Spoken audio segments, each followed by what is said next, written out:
Welcome to Witches of Workshop, a writing community podcast. I'm Lauren. I'm Caroline, and this is where we brew better stories together. So if you want to be critiqued on the podcast, just send 1 to 10 pages and a synopsis to witchesofworkshop@gmail.com.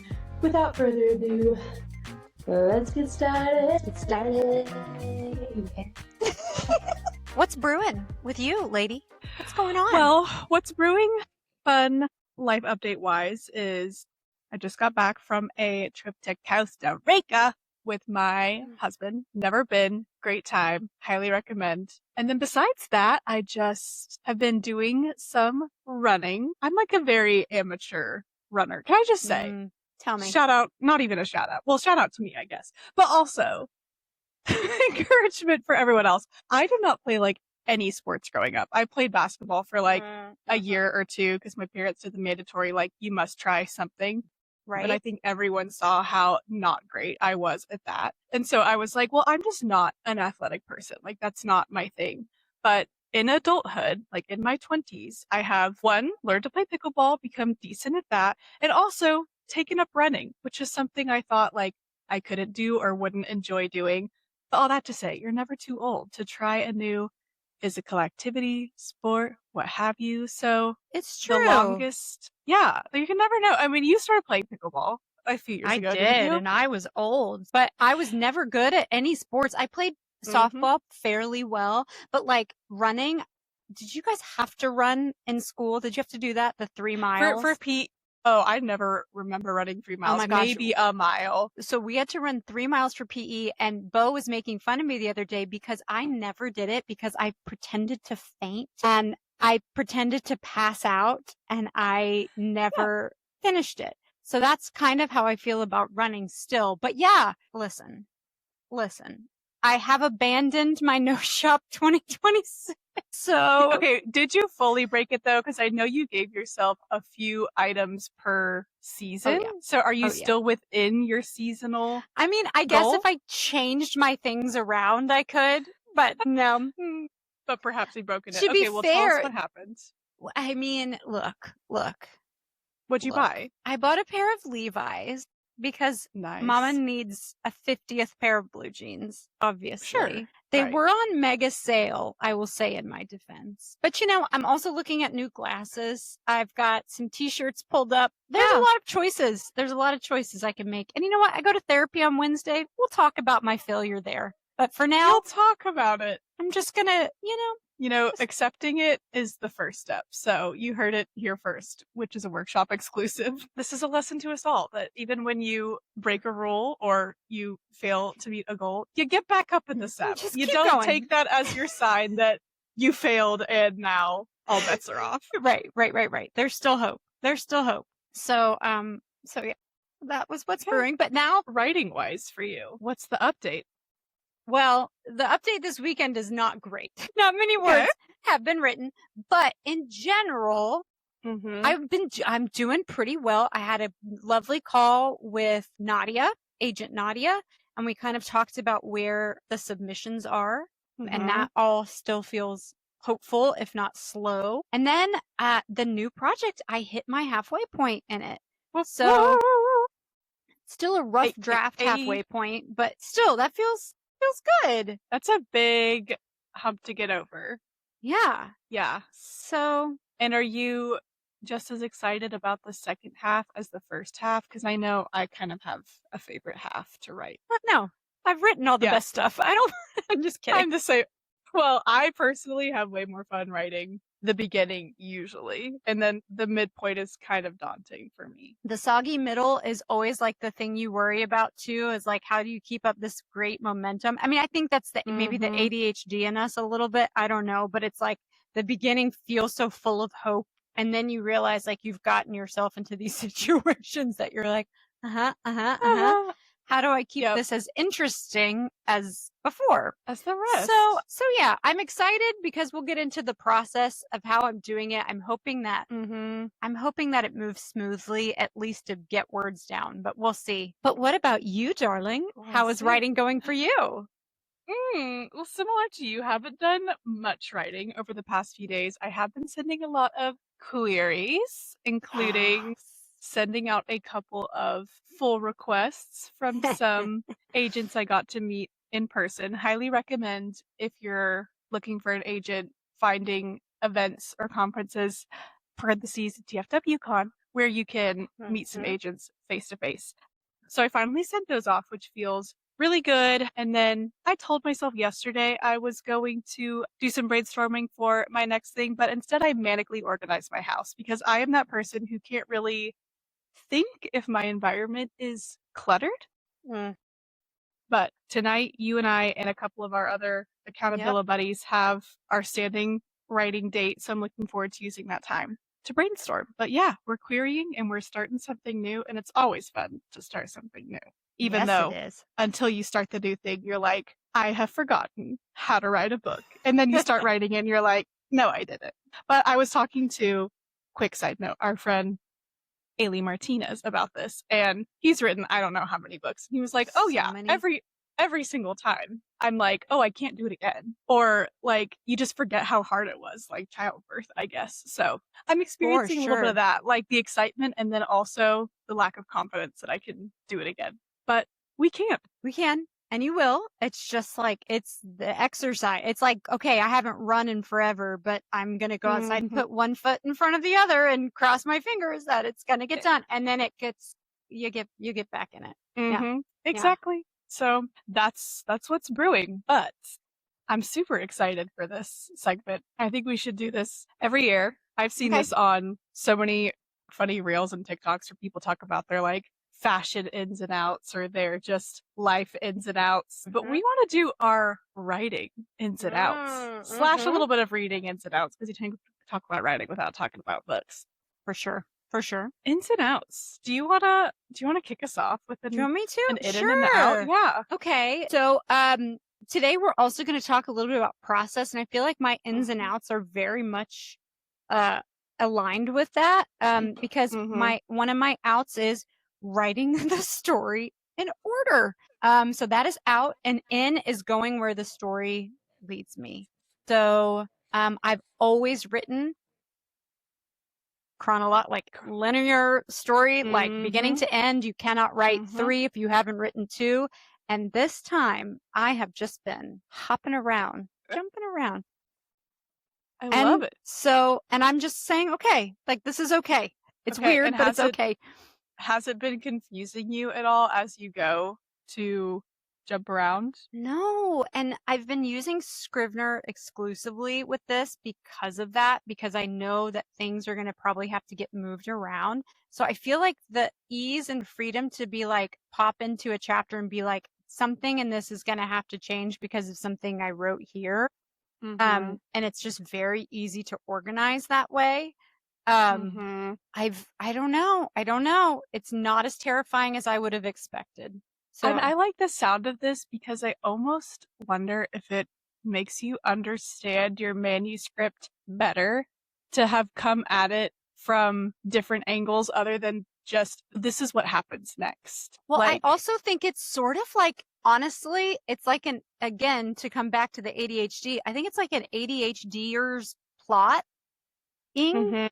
Because essentially that's what I'm doing. I'm jumping ahead and I'm saying, this is going to happen here. Now I know that this needs to lead to this. So there is like, there is some advanced placement, but it does, I mean, there's definitely a level of chaos to it, but that's why I feel like it can help, is because if you've written something in the future and then you have something in the past, then you know, okay, like there's this gap I'm going to have to come back to later to fill in, versus if you go one foot in front of the other, you know, that can work too, but then you don't necessarily know what's coming. So I'm like, it might help you write a more informed middle to have some of these scene ideas at least already planted out. So I don't know that I'm going to do it, but I love this for you. I see. Look. Okay. Well, what about you? What's an in and out for you? Out is writing against word count. And by that, I mean, what's in is writing against time. So I know a lot of people, they have a daily or weekly, whatever word count goal.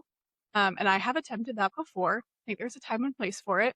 But at this time in my life, I'm working a full-time job. It could be a long time that I need to make writing and working function together. And they're not going to function together if I have unachievable goals. So I think what works best for me to keep me having forward momentum is making sure I have some time set aside every day to write.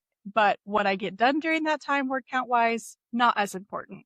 But spoiler alert, that's also tended to help me write a lot faster, is if I'm like, I only have 30 minutes or I only have an hour.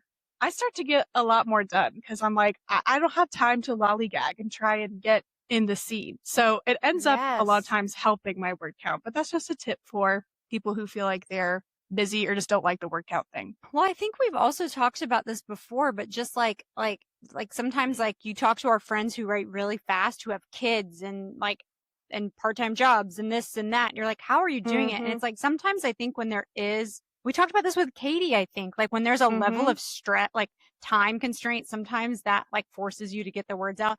And word count can be like stifling because when you look at it and you don't see the bar moving, it's like, no, like that's not the point. The point is to stay in it, not to just add words. I like this a lot. I like this for you. I do too. I've kind of been doing it, but I'm just stating here for everyone, I'm sticking to it. So it's more about, did I write today? Not how much did I write today? So I like it.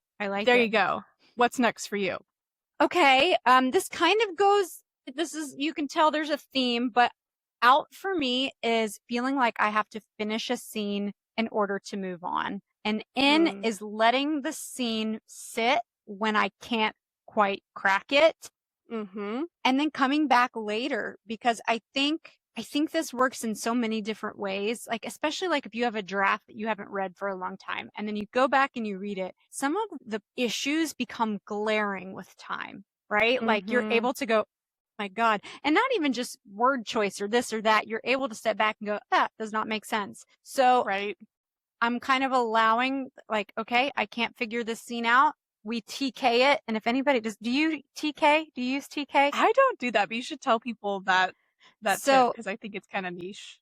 One Leslie Lutz told me that if you ever get to a point where you don't know a word and it's slowing you down and you feel like you're stuck on a metaphor or trying to figure something out, even if it's a big paragraph, to insert the letters TK, because I guess there's very few, if any, words that have a T and a K together. So you can search them in your manuscript and find the places that you kind of abandoned. So I love it, but it also, so it's for that to come back. But also I think when you're looking for a perfect word, but you have so many, like, I don't know about you guys, but I can't keep, like, if I've got a thought that needs to get out, if I stop to lament over what word or metaphor, this or that whole train of thought could be gone. So I TK it and I move along.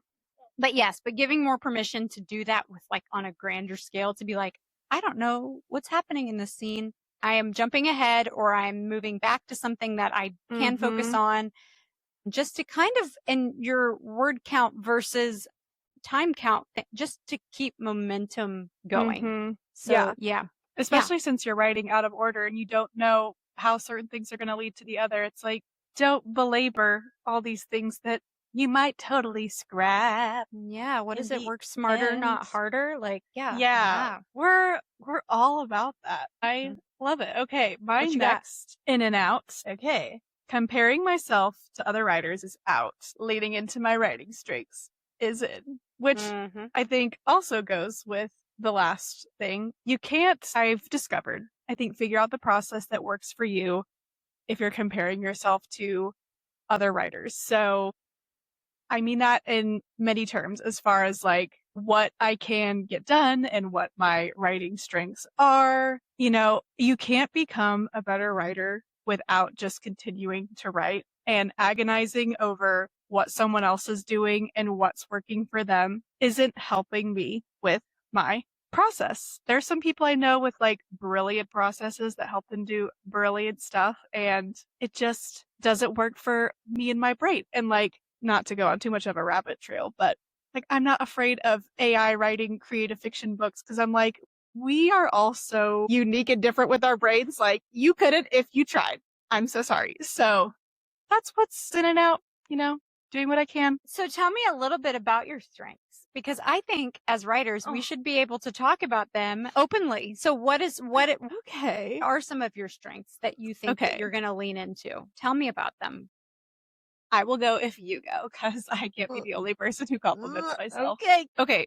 Something I tend to get compliments on in workshop that I've recently learned I think might actually be something else. I tend to get compliments on my voice as being a strength. I think what people are actually grasping at when they say that is that I'm good at interiority.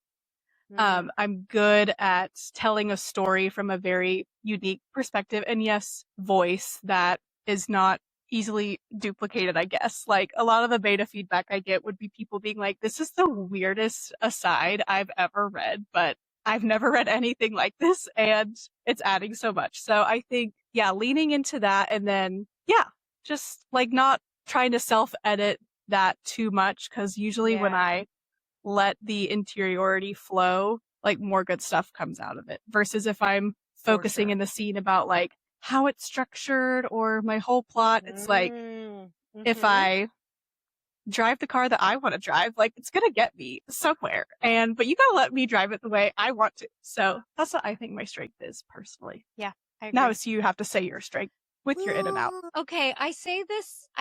Okay, I do. I've said this before, and so then I can say it with confidence. Then I Yes. think that I have a very good, and this could also be because I write romance, which is, like predictably formulaic in some ways. I think I have always had a good understanding of where things are supposed to happen. So I like where the beats are that I'm supposed to hit. I'll hear people talk about different writing, techniques. And I'm like, okay, so I do all of those things. I just don't know the fancy name for it. And it's like, exactly. So I think that and then pacing, I think is another thing that I'm like, and sometimes it kind of bites me in my ass. Sometimes I go too fast because I'm like, I never want something to lag that people, it's like, I get the notice, never lags. Slow down. And it's like, oh yes, like you can trust people to stay with you for a little bit. Yes. But yeah, I think that that's something that I lean into. But then, with your strengths, you have to also know kind of the flip side. So maybe one day we're going to have a chat about what we like, our strengths and weaknesses and how we lean into writing into both. Cause I think that could be fun. But I agree. But yeah. Okay. We still have in and outs. Look at us. We still have ins and outs. Look I think you have one more and I have one more and they're both book related. These are our book ones. Mine though, mine is just silly. My no shopping. Oops. Out is buying new books. But this kind of plays into yours, I think, a little bit. And N is library cards. So we're going to the TBR is massive. The nightstand stack is huge. So until I make a little dent, we will only be purchasing friends' books. I already have 2 copies of Beth is Dead and I plan on more. No big deal. But other than that, enjoying the library a little bit. Enjoy the library, and then I assume reading the stuff you've already bought, because if you're like me, you already have 100 unread books. Oh yes, yes. The nightstand stack is just overwhelming almost. I know. I tend to forgive mine other people's consumerism of books because I'm like, well, at least it's books and not something else. But oh my gosh, there is the money aspect at the end of the day. Yes. But I mean, I grew up with like the most frugal. I literally had a conversation with her yesterday about an outfit she bought and the guilt that she was feeling for it. And I was like, Sandra, I'm going to need you to calm down. But Sandy was always like this, always frugal. I'm talking the Kmart kids. Like I never had name brand anything. I had to work if I wanted to buy clothes. And that is what I did, which probably says a lot about the mindset I have of shopping nowadays. But anyways, that's husband goes into work, time to buy jeans. Exactly. Oops. That's a therapy conversation. No. Yeah. But one thing my mom did always buy me were books. She always bought books. And so I've always kind of let that slide. Right. Because she said an example. Where does half price books fall into this category at all? Oh my God. If any. I love half price books. So we go there for a lot of Rocco's books too, because he does literary society at school. He does books for breakfast, which they have a book club book every month. So we try to find it there first. I am also obsessed with Abe books, ABE books. It is a book reseller, that basically you go online, you search any book you want, and it will find you used copies. And they ship from Thrift Giant, they ship from Goodwill, from Half Price Books. They ship from all over the country. Most of the time it's free shipping. It's pretty stellar. Yes, but for me, I'm trying very hard to not buy any just yet. We'll see. Okay. I admire this goal. Okay, I have a reading in and out as well. What's your book in and out? All right. Out reading/finishing books that don't speak to me. And in is only finishing books I love because there's, say it with me, too many books out there and too many good books. Life's too short. Yeah. Life's too short. Books are too good. And obviously, especially as a writer, you want to be reading lots of books. Maybe you want to be reading lots of books like in your genre so you know what's going on and what's to do. But you can't finish all of them. And it'll kind of put you in a slump, I think, if you make yourself finish ones you don't love. And I think for me, if I'm a third of the way through a book, which happened to me recently, and I'm not in it, we DNF, but we do mark it as read on Goodreads because, in my opinion, it counts. You know, you earned it. And you earned it. Especially if I looked up like a little summary of what happens later. You know, so I at least know what happens. Question: what is the latest you've DNF'd a book? Like the longest percentage you've read and then been like, nope, don't care. Oh my gosh, I'm scared to say. Why? I can tell you, and because it was recent.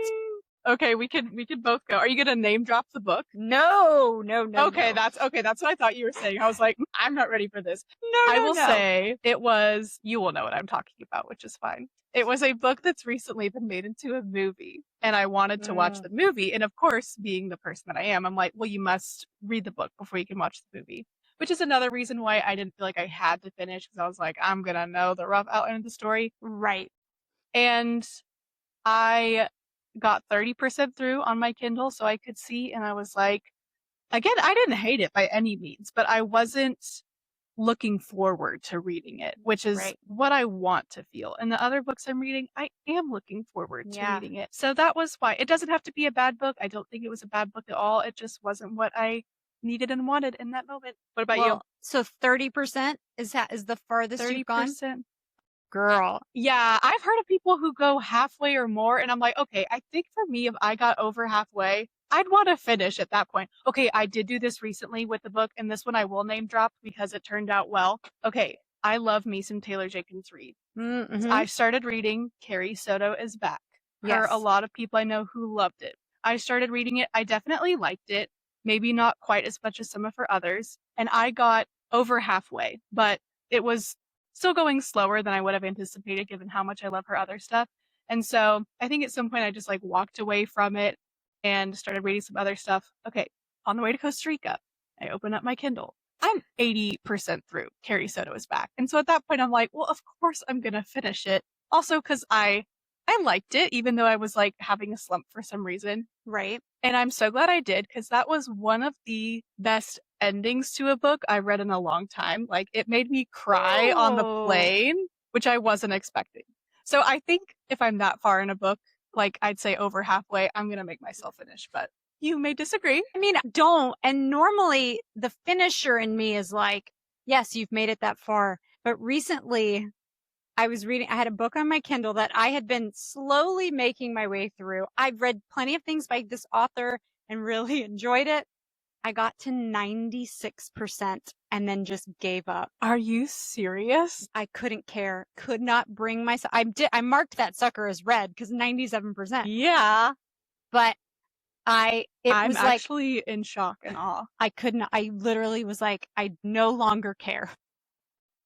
So did the ending just drag too much, or you were not in the mood for it anymore? I think if we're being honest, I probably should have finished, or probably should have given up ages ago, but I kept like one chapter at a timing it, like forcing myself through it, because I was like, well, no. And then I finally was like, I'll say it was romance, like all the beats, like I knew what was gonna happen, and I was like, well, they're gonna get together. Get together. So yeah, I literally was just like, and I genuinely could care less how they do that. So I just, Wow. and it even says like my Kindle like mocks me with its like 97% on it. I'm like, Right, delete. I'm like, get off of my library page. Mark it as read.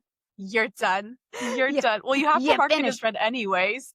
You finished. You finished. But yes, they also, they count the like, I don't know, whatever's at the end, like the acknowledgements or whatever, count for the percent sometimes. So sometimes I legit have finished it and it's still like, but no, you did it. And I'm like, forgive me for not reading the acknowledgement of every book ever. Let's mark that bad boy as read. Or like the first 2 chapters of their next book. Like, no thanks. Come on. No, come on. We're done. We're done. I counted it. Well, okay. I love this for us. Me too. Maybe got a little spicy, and sometimes that's what you got to do. Hey, that's why they listen, for the spiciness. Yeah, we'll put up a poll. At what % do you DNF a book if you're not that's feeling good. it? I like it. You're thinking marketing. I like it. Yeah, no, can't help but take the hat off sometimes. Okay, exactly. We want to talk a little bit about our writing processes. Yes. I think I've learned a lot from listening to other people's, trying stuff out. So hopefully we can do the same, share ours. We are similar but different. Mm-hmm. I would say you are the most pantsiest pantser I know personally. I'm sure there's more out there, but like of our community that write together, you pants the most and it works for you.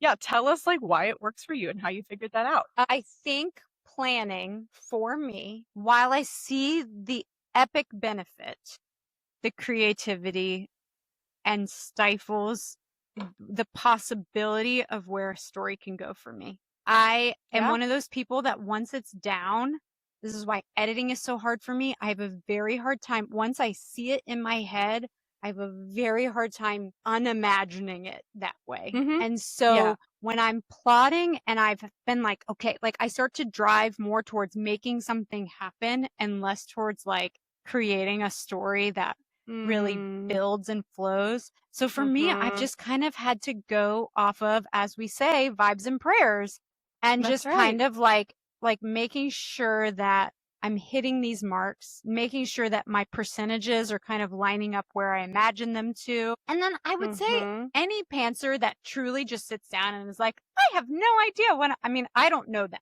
person, right? Right. So even with this new thing where I have multiple timelines, like, and even for the last 2 manuscripts where I've had flashbacks to other times, I have in a sense planned out what those are going to be, but never so fully that if something needed to change, it felt like I was upending the plan. So, I like to have ideas. I like to have beats. Like I don't know if you know. Okay, Stephanie Meyer, when she talked about Twilight, did you know this came to her as like a dream? No, but I love this. Tell me more. So apparently she had a dream about sparkly vampires, and she saw it all like a movie in her head. And then the next day she got to writing, and there you go. And that is kind of how I see things. Like I see like these very like dramatic moments in my head. And so when I start a story, a lot of the times I will have a note on my phone. This has happened for this happened for the first manuscript and this current manuscript, where one of the first things I wrote was the like emotional climax of the story. And it wasn't that I was certain but it was like, I know that something like this is going to happen. Like this is what I'm building up to. And so I didn't know where it was going to go. I didn't know how much it was going to change, but I knew that that was going to be the thing. So I think that you tend to see the ending before you see the beginning, or it just is different for every story? I feel like it's more the climax of things. It's more of like, okay, how is this going? It's romance. How is this going to implode? Who is doing the ruining, and how do I see that? And it even has changed, but like it's more of like that emotional crux of like where their misbelief and the thing that keeps them traumatized and down, because I love a sad girl rom-com. Like what is their breaking point emotionally that will then free them to fall in love? And like that is what I think is the best part of a romance. It's like, oh, like you are truly overcoming something. So like those are the things, and it's so sad. It makes me cry and I get like really in it.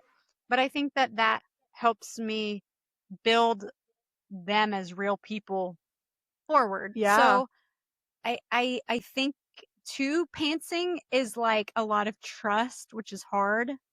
It's just like kind of like trusting that it's going to work out. Because sometimes it doesn't. And then you have to go back and then you have to fix it. Yeah, that is true. That I think any book that I've read for you, you always know like the rock bottom moment. And it is helpful, like I think for you as you're writing, and then for those of us who are reading the process to be thinking about where it's headed. Because if we're like, okay, if that's the emotional crux for your character and what's on the line for them, then we can be like, well, this thing doesn't seem to make sense if this is what it's building up to. So I think that if you're going to pick a point in the story to know as a pantser, that one makes a lot of sense. Because in a way, even more than the ending, everything's building up to that. And then they can turn it around. Woohoo. Right. So yeah, that's my little pantser journey. I didn't even know what pantser. I remember the first time somebody was like, "Are you a pantser or a plotter?" It was at DFW Con. I don't know, my first one. So was that 4 years ago? And I just remember being like, "I'm sorry, what? Am I a who? I'm sorry, what now?" Yeah, I don't know what you're talking about. That's such pantser energy to not even know what that is. Because the opposite of a pantser is the plotter who knows all the terms, all the tools, all the tricks, and they're diagnosing themselves in everyone else's writing style. And now I wouldn't necessarily call you a plotter. I feel like you're a plotter with pantser energy. Oh, I like that. Yeah, I was envisioning myself with like one leg and one pant leg, and then the other one's out. Like I can't quite commit to either, and it's gonna depend. So the way that I am a bit of a plotter is I do really like Save the Cat beat sheet, which, as you kind of mentioned, being one of your writing strengths, I think that one of the reasons you don't feel like you have to use that is like you have that all internally. And that's why you're able to know when the emotional climax needs to happen. I'm at the point where I need a little bit of guidance to help me get to all those beats, especially because I think interiority is one of my strengths where I have so much fun. I can just spend chapters and chapters vibing and writing like really fun scenes and situations that are not necessarily leading up to anything. So I have to give myself like bumpers on a bowling alley is how I think of it to help me from just writing to no avail. And like, that's totally fine to just write some vibey stuff to help you figure it out. But I like to know a little bit of where I'm going. For sure. So I like to map out those beats, and it can just be a sentence or two of what the story turn is going to be at these different beats, what needs to happen. But the way that I'm pantsery is I don't know how I'm going to get there. I do not plot out like what's going to happen in each scene or chapter. I do tend to plot out the goal, again, just because I have to put like some rails on myself or I'll just frolic through the word meadows and not go anywhere, which, you know, is sometimes good, sometimes not so good. But yeah, I give myself a goal for each chapter or scene, and then I make it all up as I go. You see a lot of scenes in your head, like before they happen, and then you kind of figure out where they're going to be inserted in the story. Personally, for me, it's weird because when I write, I do see the movie in my head, but it doesn't appear until I sit down to write. Like there's some weird brain body connection for me where I have to be like sat at my computer with fingers on the keyboard, typing words to start like hearing the voice in my head and seeing the movie in my head. So I almost never know where my scenes are going to start, what's going to happen. I just know what I'm building up to. And that has worked for me. So that's a bit of the... Let me ask you a question. When you're plotting those big things, okay, and this is just something I'm always interested in. Is this on Scrivener? Is this on paper? Is this a whiteboard?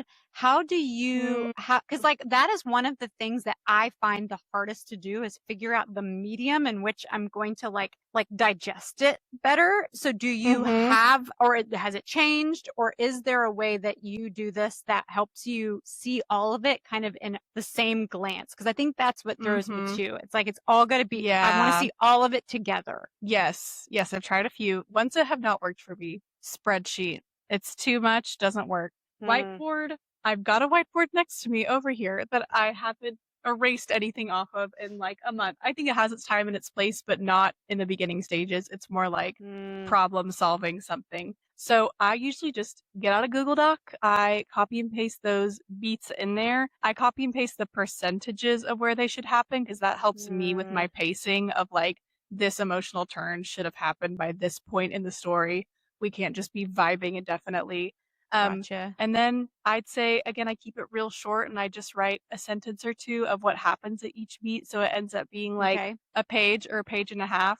And then I also like to write in Scrivener. So I have my chapter open and on the right-hand side, there's like a little note section and I just write my goal of what I'm trying to accomplish. A lot of times that's emotional. Like they need to feel this thing, realize this thing. And then I also usually write in there the emotion I'm going to start with and the emotion I'm going to end with in that chapter, because that also helps me not just vibe and make sure there's an arc or a turn. And that's all. I think, okay, this is something. So have you always written in Scrivener, or was this last manuscript the first one? I think it might have been this one, or like the end of my last book I started. And I started because, I mean, I had gotten Scrivener before because a lot of writers talk about it. And then when I opened it, I was like, this is so overwhelming. Like, heck no. And then I saw how our friend Katie Burnett uses Scrivener. And she was like, I don't worry about all of that. I just use this and this. So I kind of use her method where I'm by no means utilizing all of its features, but it works for me. And then you don't have to be a I'm coming around to it as well, mostly because I like the manipulation aspect of it and I like not feeling locked. It took a while for me. Honest to God, Google Docs was my favorite place to write. So like, do you know when you get like comfortable writing somewhere? Yes. Like it's hard. Like I would open up. And so I think I finally got it in there, but the pantser in me just always had a hard time having it in multiple locations. So Katie also told me, and I've been using this advice to not confuse myself, because I would edit on a Google Doc that I sent to somebody and then be like, oh, wait, which one is didn't copy those over. Yes. And so she was like, I only edit Scrivener. Like I never edit. That's probably smart. A Google Doc to keep track, but I think that's Do you know what else I just realized is helpful about Scrivener is that, because I used to write in Google Doc too, and if you're writing in one continuous doc, sometimes for me it's hard not to get distracted by writing what I wrote a moment ago, like scrolling back, whereas in Scrivener, if you're using the chapter feature, there's just one thing open and it's just that chapter. So it kind of helps me stay focused and not think about like how many words I've written already. It's like all I can see is what's here right now. So I do like me some Scrivener. I've not used all of the like character and outlining and whatever features. I also briefly looked at a site that I think is super cool called Meet Motif. That's kind of more of like kind of like Scrivener, but also has some extra like outlining tools, and it's super cool. And I had a lot of fun testing it out, but then I was like kind of same as you. I almost could get like crippled and distracted by all of the planning. But if you're a plotter, you know, try them tools out. I will say for this next project I have, I might have to plot a little more, like might have to use a spreadsheet, but I don't think I'm going to start out with it. I think I'm still going to do some discovery writing. And then whenever I get to my point where I'm like, okay, girl, what's the story? Then we might pull out a spreadsheet, just because this is my first time attempting 2 timelines and 2 POVs. Hey, I'm scared, but Lauren Dinhoff said to write what scares you. Yes. So we might need some more organizational help. Yeah. There. Fair. Yeah. Also, one last thing I'll say about my process I forgot is very important. What? I listen to the same ASMR ambient playlist every time I sit down to write. It is also exactly an hour long. So I don't set a timer. I just know when the playlist is over, like I've written for an hour, I can now stop if I want. And I feel like that, even if I'm like writing in the lunchroom, at my break, at work, or at home, having the same playlist kind of tells me this is what we're doing. Get into it. I also listen to music most of the time, although sometimes like, I don't know why.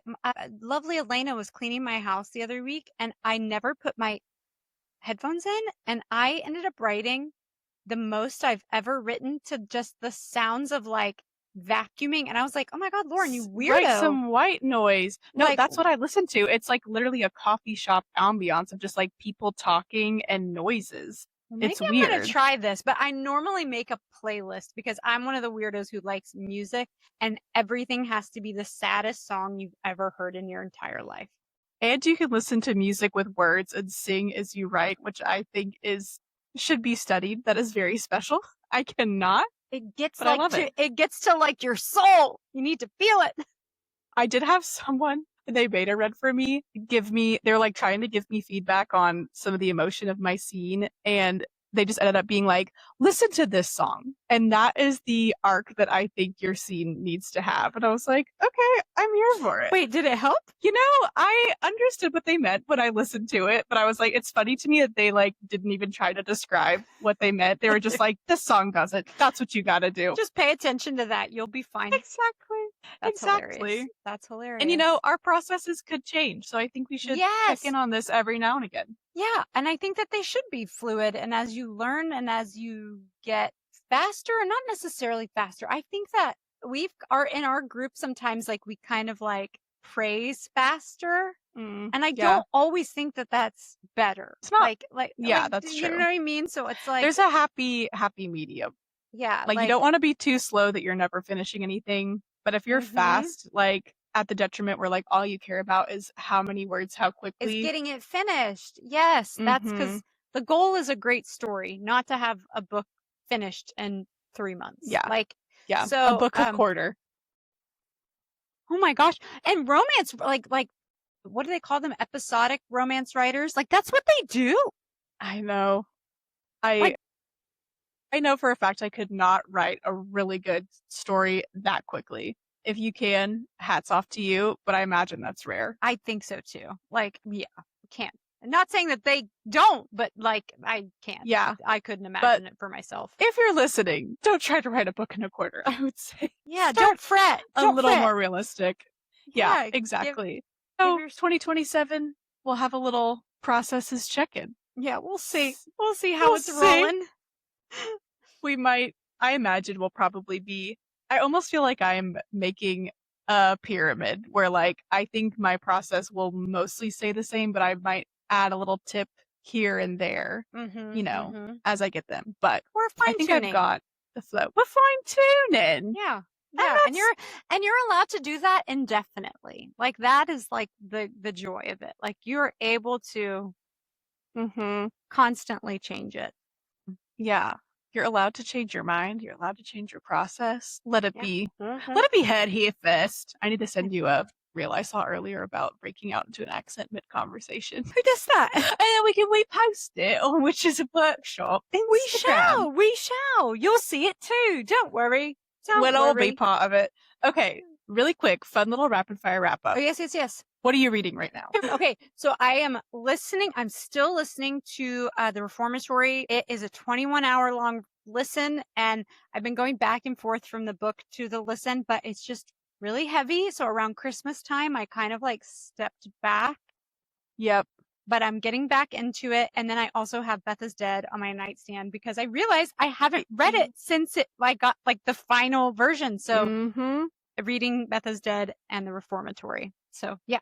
What about you? Lovely reads. Still reading Demon Copperhead, moving through it kind of slowly, but it is so good. It gets better the more I read it. I read some this morning. Audiobooking I Who Have Never Known Men, which is short and weird and good. Tell me more. Quick side note. Yes, I Who Have Never Known Men. TikTok has recently researched it, and so it's having like a new best-selling renaissance where like, so I just think that's so cool that like social media will resurface something that came out years ago. It is a short, like 180 page fantasy, I guess you could say. Okay. And I think that the author, I might be like misspeaking, either she or her parents grew up in World War II Europe, which makes sense when you read it for a lot of like the prison situations happening in this fantasy. It's almost like an apocalyptic, I always say this word wrong, apocalyptic. She got it. Fantasy. I usually say apocalyptic because I think that's how it should sound.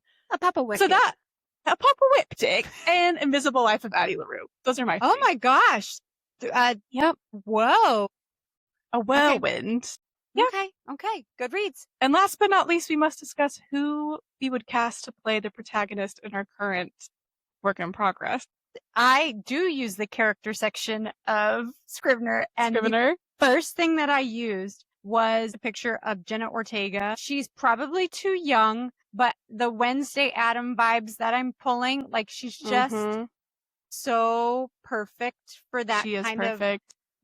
She's just so little and spicy, and I love her. So yes. Okay, how old is your character in your head? In the now section, she's like 31. Okay. Because I was like, would Aubrey Plaza also be a good cast? But she might be a little bit too old. That is absolutely the right vibe. I would age it up for her if we needed to. Oh, yeah. So if there's an actress out there who embodies the same vibe but is in their 20s or 30s, let us know. Hit me up. Okay, what about you? I love that. Mine, I was kind of struggling to, one, because I just don't know that many young actors, so I had to find someone who fit the vibe, but I just found a picture of this girl and I was like, okay, she kind of fits the vibe as Emma Myers, who was in The Good Girl's Guide to Murder or something like that, whatever that show is. My protagonist is like 25-ish. I picture her with brown hair and bangs, and Emma Myers has it going on. She does, and this made me laugh out loud because Emma Myers is also on Wednesday. She plays Enid Sinclair, who is Wednesday's best friend, who's like the sunshine to her grumpy. And I was just like, how perfect that we would pick these adorable young actresses who are polar opposites in the characters that they play. And now I'm imagining that our books like exist in the same universe. Oh my gosh. Where they are best friends like off the page. We must write a short story at some point where they collide. That would be the funniest thing ever. Challenge accepted. Okay, I love this for us. Okay, I'm going to try not to rabbit trail too hard on how much fun that would be. Yeah, you calm down. I think this is a good virtual episode. I mean, I think, look, my children didn't come in here once. Not a peep, actually. I just now noticed that. Neither did my cats. Could be terrifying. I will keep you posted. Perhaps go check on them and make sure that's okay. Let us know. Let us know. Okay, well, boo-boos. Until next time on Witches of Workshop. Goodbye. Arrivederci. Okay. Bye. Ciao, friends. Bye.